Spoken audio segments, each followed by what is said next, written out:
Hello and welcome to my lab report video of Physics 2212 Lab 1. We will be covering the concepts of electric charge, attraction, repulsion, and force due to electric fields.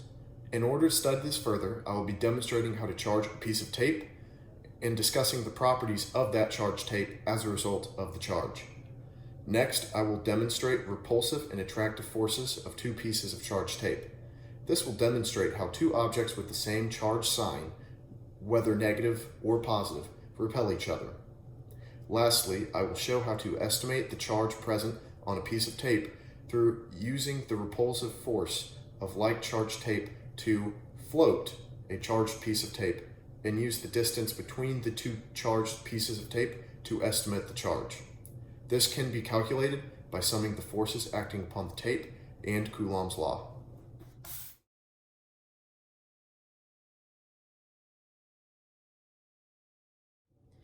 In order to create a charged piece of tape, you must first create a U on the handle of the tape in order to get a place to handle it, as such. Through placing the tape on another piece of tape set up the same way and quickly pulling off, the tape will acquire charge. My predictions for what will occur when two pieces of charged tape are brought close together will be a repulsive electric force causing the two pieces of tape to repel each other and separate by further distance than they would by naturally hanging. This is due to the fact that since they both are created in the same way, they should in theory have the same electric charge. Watch as here as I bring the two pieces of tape together. They further their distance at the bottom. This is the result of the two pieces of tape having the same sign of electric charge and causing them to repel each other. To determine whether the sign of the charge on the electrical tape is positive or negative, I'll be rubbing this pencil or mechanical pencil through my hair, which will exert a negative charge on this mechanical pencil. If the charged piece of tape is positive, I expect an attractive force to be exerted on the plastic tape. If a negative charge is on the tape, then I'm expecting a repulsive force between the tape and the pencil. And if the tape is neutrally charged, then I would expect to see no electric force interaction. I'll charge the pen up. And as we get closer, it can be noted that the two attract each other. Therefore, it can be concluded that the charge on the tape is positive.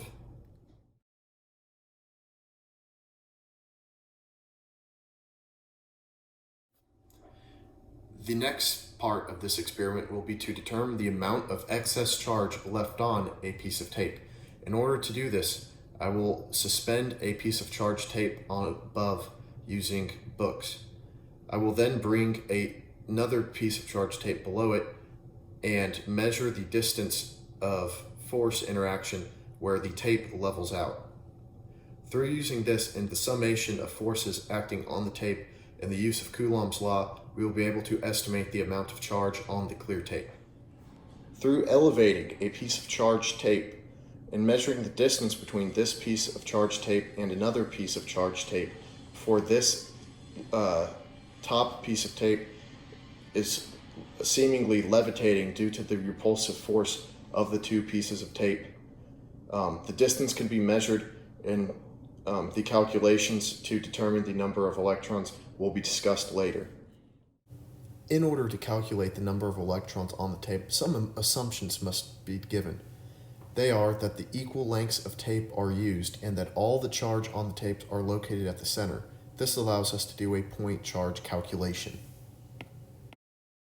The relevant forces acting on the tape are the electric force as a result of the repulsion between the two pieces of tape and the downward gravitational force that is due to gravity. At the distance at which the piece of tape between the books is levitating, the upward electric repulsive force is equal to the downward gravitational force. This allows a free body diagram to be created in which you can calculate the magnitude of the charge present on the tape. The distance of separation at which the suspended tape levitated was measured to be 2 centimeters. The mass of the tape was calculated through Scotch tape's linear mass density of 1.44 grams per meter, and the length of the tape used was 20 centimeters. This was multiplied by the gravitational acceleration constant to find the force of gravity acting on the top piece of tape. The tape charge was then calculated by setting the force of the tape electric field equal to the force of gravity acting on the tape. The tape charge can be found by rearranging the equation and under the assumption that the two pieces of tape have the same charge since they were prepared in the same way and have the same length. The number of electrons in excess can be calculated by taking the tape charge divided by the charge of an electron, which is the opposite of a proton. It is a number of excess electrons because the tape is negatively charged and so are electrons, therefore there are more electrons present. The percentage of atoms that gave up their electrons on the top layer can be calculated by taking the number of electrons in excess present divided by the number of atoms on the top layer of tape times 100. The number of atoms on the top layer of tape was calculated by taking the area of the atom given the distance of 1 angstrom in each direction divided by the area of tape.